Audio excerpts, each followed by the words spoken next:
ఈ రోజున కూటమి ప్రభుత్వం కరెంటు ఛార్జీలు పెంచిన సందర్భంగా ఆదోని నియోజకవర్గంలోని సాయి ప్రసాద్ రెడ్డి గారి ఆధ్వర్యంలో ఈరోజు రేపు 27వ తేదీ జరగబోయే నిరసన కార్యక్రమానికి ఈరోజు పోస్టర్ విడుదల చేయడానికి ఇక్కడికి విచ్చేసినటువంటి నాయకులందరికీ, మీడియా మిత్రులందరికీ నా వందనాలు, శుభాభివందనాలు. ఈరోజు కూటమి ప్రభుత్వంలో మన రాష్ట్ర ముఖ్యమంత్రి అయినటువంటి చంద్రబాబు నాయుడు గారు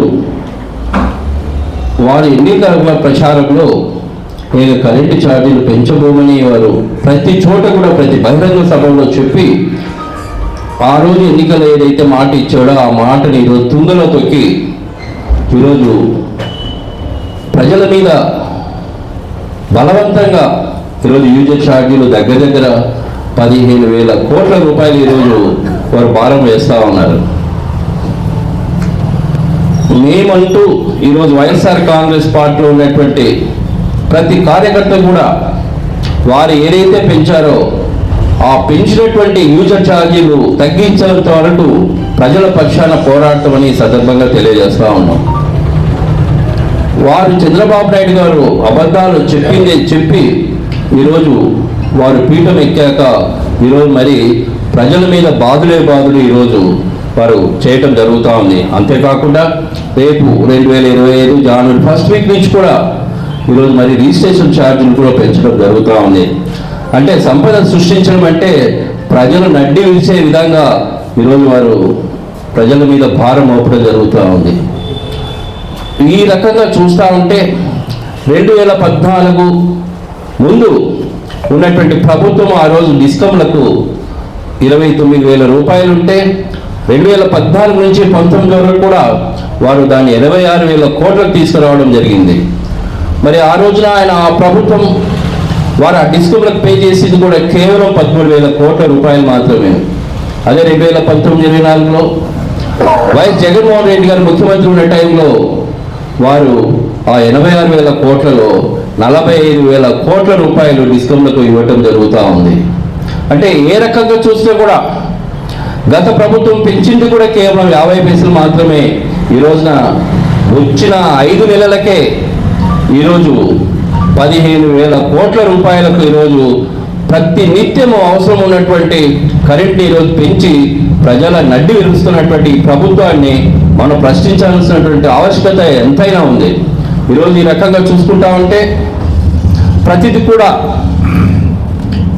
ఇప్పుడున్నటువంటి కూటమి ప్రభుత్వం చెప్పింది ఎక్కడ కూడా వారు ఈరోజు ఆచరణ సాధ్యం కానివన్నీ ఆ రోజు వారు ఇచ్చి ఈరోజు ఆచరణ చేయటువంటి పరిస్థితి ఈరోజు చూస్తూ ఉన్నాం. అంటే ఈరోజు 6 నెలలు అవుతా ఉంది. వారు ఏదైతే సూపర్ 6 అనేటువంటి ఆ పథకాలన్నీ కూడా ఈరోజు నిర్వీర్యం చేసినటువంటి పరిస్థితి ఈరోజు చూస్తూ ఉన్నాం. ముఖ్యంగా ఈరోజు విద్యా సంవత్సరం దగ్గర హాఫ్ ఇయర్లీ ఎగ్జామ్స్ రాస్తూ ఉన్నాను. ఈరోజు విద్యా దీవెన కానీ వసతి దీవెన అనేటువంటి ఏది కూడా ఈరోజు మాట్లాడటం జరగటం లేదు. అంతేకాకుండా చూస్తే ఈరోజు రైతులకు ఖరీఫ్ సీజన్ అయిపోయింది, రబీ సీజన్ అయిపోయింది, అయినా కూడా రైతులకు వాళ్ళు ఇచ్చినటువంటి మాట 20,000 రూపాయలు వారు చెప్పి అది కూడా ఆచరణ చేయనటువంటి పరిస్థితి ఈరోజు చూస్తూ ఉన్నాం.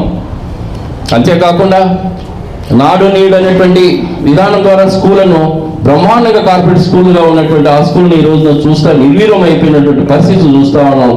ఈరోజు ఆదోనికి మెడికల్ కాలేజ్ సాయి ప్రసాద్ రెడ్డి గారు మాజీ ముఖ్యమంత్రి జగన్మోహన్ రెడ్డి గారితో మాట్లాడి ఆ రోజు 17 మెడికల్ కాలేజీలో ఆదోని కోటి రావడం జరిగింది.